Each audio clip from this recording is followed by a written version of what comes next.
오늘은 해외고 학생들이 이제 10학년 말에 선택하게 되는 이제 IB 과목에 대해서 이야기를 해볼까 해요.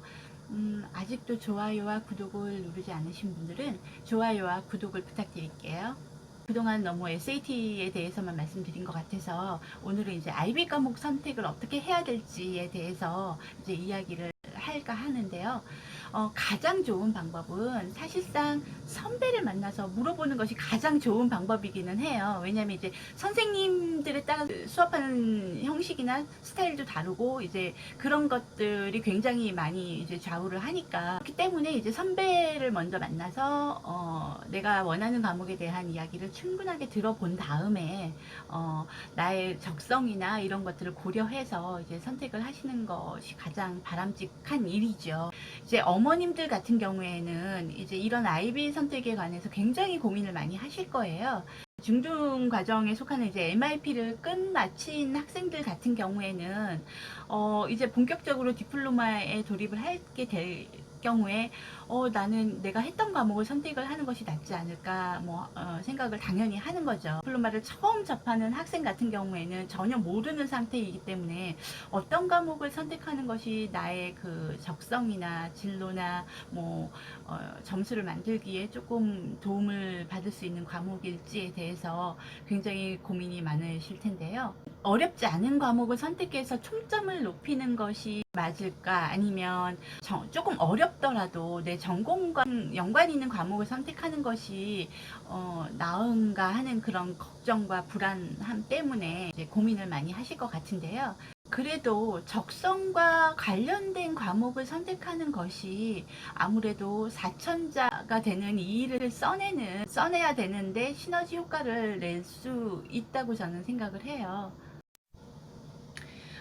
IB 6과목 중에서 3과목을 HL로 선택하는 것이 일반적이기는 하지만요. 위액과 학생 같은 경우에는 바이오, 캠, 매스를 이제 HL로 선택을 하고, 그리고 또 한 과목을 또 추가적으로 HL로 선택하는 학생들이 너무 많기 때문에 총 4과목을 HL로 선택을 하고 고득점과 전공 적합이라는 두 마리 토끼를 쫓는다는 것이 굉장히 힘든 일인 거죠. 거기다가 이제 모든 과목이 제공되는 학교면 이제 선택만 하면 되겠지만, 학교마다 모든 과목이 이제 개설되지 않은 학교도 있고 개설된 학교도 있고, 물론 이제 학교에서 모든 과목을 개설한 학교는 없어요. 이제 학교에 따라서 이제 선택해서 이제 하는 거기 때문에 이제 그 과목을 개설을 해 놓는 거기 때문에 내가 원하는 과목이 이제 없을 경우에는 온라인으로 이수를 해야 되는 그런 어려움과 또 마주하게 되는 거죠.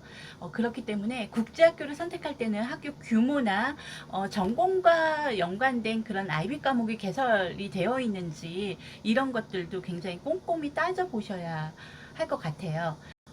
IB가 총 6그룹인 것은 전부 아시는 내용이니까요. 제가 생략하기로 하고요. 참고할 만한 내용에 대해서만 말씀을 드릴게요. 그룹 6에 해당하는 이제 아트 과목 대신에 이제 다른 한 과목으로 대체를 할 수가 있어요. 그렇기 때문에 예술과 전혀 상관없는 전공을 선택하는 학생들은 아트 대신에 전공과 관련된 과목을 이제 하나 더 선택을 하셔야 전공에 대한 그 열의를 나타낼 수가 있겠죠. 예를 들어서 인문계 학생은 그룹 1, 2, 3에서 이제 언어나 인문과학 과목을 하나를 선택을 하고, 그리고 이공계 학생 같은 경우에는 그룹 4에서 이제 자연과학 과목을 하나 더 선택할 수가 있어요. 만일에 아트 대신에 다른 과목을 선택하는 거라면 사회과학과 자연과학이 이제 접목된 과목, 그러니까 ESS라는 과목이 있잖아요. 그 과목을 이제 하나를 더 갖고 가시는 이제 선택을 하시는 경우가 많아요. 그러니까 왜냐하면 이제 그 과목은 이과 계열에서도 쓸 수 있고 인문 계열에서도 선택할 수가 있는 거죠.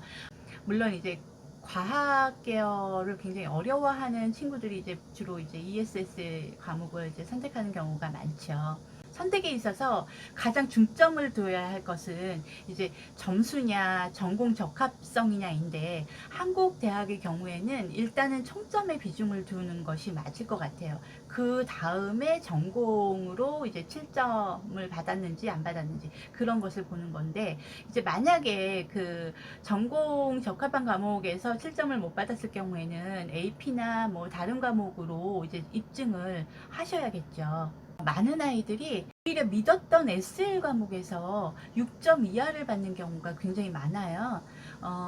한국에 계신 분들은 이제 해외에 나가면 굉장히 프리하게 공부를 한다라고 생각을 하시는 분들이 많을 거예요. 근데 해외고 아이들은 이제 공부량을 보면, 아이비에 딱 들어갔을 때 공부량을 보면 한국 공부가 힘들다고 쉽게 유학을 보내는 그런 말씀을 하시는 분들은 조금 생각을 해 보셔야 될 게, 아이비 과정이 너무 어렵기 때문에 사실상 해외에서 공부하는 아이들은, 아이비 하는 아이들은 뭐 정말 3-4시간밖에 못 자는 아이들도 있어요. 이제 시즌 때는.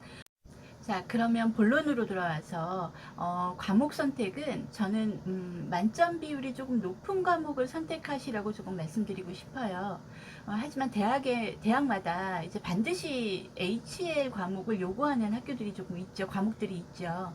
대표적으로 이제 공대 같은 경우에는 피직스를 HL로 요구하는 학교가 많기 때문인데요. 의대의 경우에는 보통 이제 캠이나 바이오, 캠 바이오, 이제 매스를 HL로 두고 이제 그 사이콜로지 이런 조합으로 선택을 하게 되죠. 그리고 공대 같은 경우에는 피직스랑 바이오, 캠 또는 매스를 이제 HL 조합으로 이렇게 선택을 하고요. 그리고 상경 계열 같은 경우에는 이코노믹스하고 매스를 HL로 두는 그런 선택을 해야겠죠. 만약에 그 MIP나 SAT2 과목을 접한 과목이 있다면 바이오와 캠을 선택하는 것도 좋겠죠. 물론 이제 아주 기초적인 것들만 MIP 과정에서 훑어지겠지만, 이제 한국 아이들 같은 경우에 이제 수능 과목을 선택할 때 한번 들었던 과목을 선택하는 경우가 있잖아요. 그런 경우가 아무래도 도움이 되는 것과 이제 같은 거라고 보시면 되겠죠. 해외 대학의 경우에는 수치화된 점수보다는 전공과 관련된 과목이나 전공과 관련된 그런 활동들을 더 우선시하는 이제 학교들이 많겠지만, 이제 한국 대학은 총점이 이제 우선적으로 높아야 되는 거는 부정할 수 없어요. 물론 이제 아이비리그나 옥스브리지 같은 경우에는 둘 다 최상이어야 되겠죠. 자, 그러면 이제 그 선택하는 데 있어서 조금 도움이 될 만한 그런 통계를 하나 올려드릴게요. 이제 2019년도에 그 아이비 디플로마의 이제 점수 통계를 이렇게 보시면, 히스토리나 사이콜로지 같은 경우에는 7점 비율이 굉장히 낮죠.